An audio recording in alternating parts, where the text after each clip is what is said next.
Hey, welcome to Today Matters, our short devotional in the Word of God. My name is Chad Bickley, and I'm one of the pastors here on staff. This morning, I'd like to talk to you about how to develop godly contentment in your life. When one truly understands what godly contentment is, there is such a freedom that happens. I want to read Philippians 4, verses 11 through 13. It says, I am not saying this because I am in need, for I have learned to be content whatever the circumstances. I know what it is to be in need, and I know what it is to have plenty. I have learned the secret of being content in every situation, whether well-fed or hungry, whether living in plenty or in want. I can do all things through Him who gives me strength.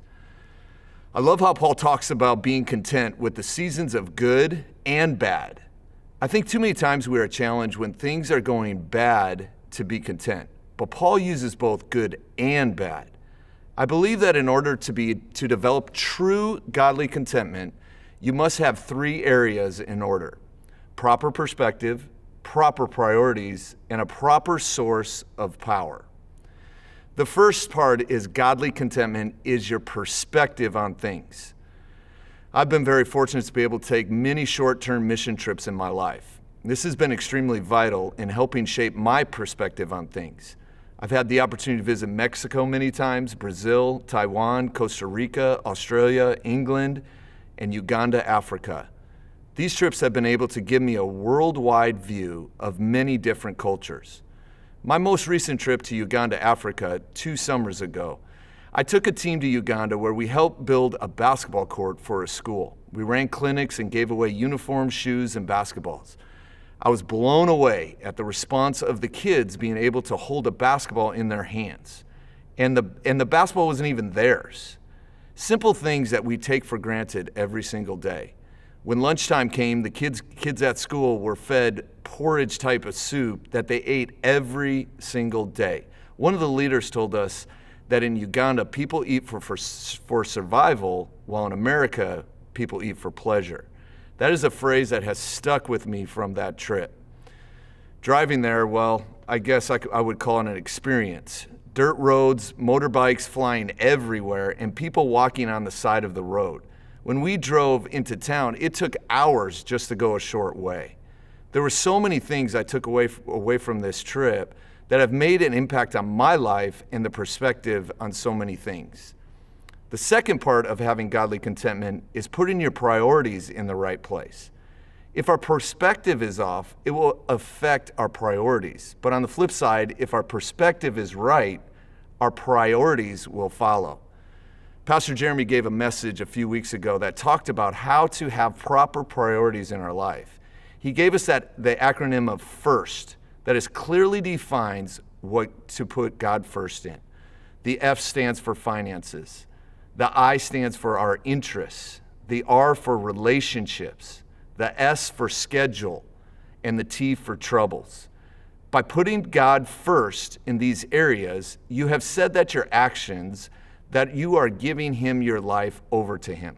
Having these priorities in your life will lead you to living a godly, content life because you know whatever happens, God is in control. The last is where you put your source of power. Who are you depending on each and every day? This is a choice each day we have to make. In verse 12, Paul uses the phrase, have learned the secret of being content. The process of being content doesn't happen overnight. It happens over time. We learn this contentment with prayer and being in His Word. Verse 13 clearly says, I can do all things through Him who gives me strength. By depending on Him means getting out of the way and letting God go to work.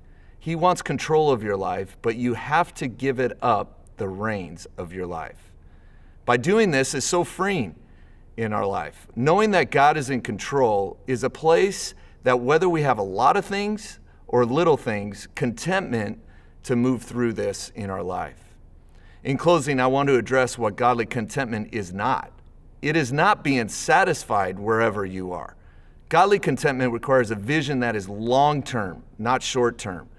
This vision is founded on your identity in Jesus Christ, which is shaped by your perspective, priorities, and source of power. I'm reading a book by Mike Bonham in which he defines contentment as a choice to stay and grow and excel for a season, regardless of the current circumstances. I love this definition because contentment has nothing to do with your circumstances. And whatever circumstances you are facing, your focus is to grow each and every day. Cannot tell you the excitement that is happening at Skyline right now. God is doing something here, and we give Him all the glory. However, our contentment during this time is not sitting back and doing nothing. God has given us a clear vision and purpose to keep our eyes on Him at all time. He calls us to continue to grow during this time and look for more opportunities to grow the kingdom. James 4:14 says, "You do not know what will happen tomorrow. For what is your life? It is even a vapor that appears for a little time and then vanishes away." Let us live each and every day with a sense of urgency to continue to help people find and follow Jesus 7 days a week. Let's start this today because today matters.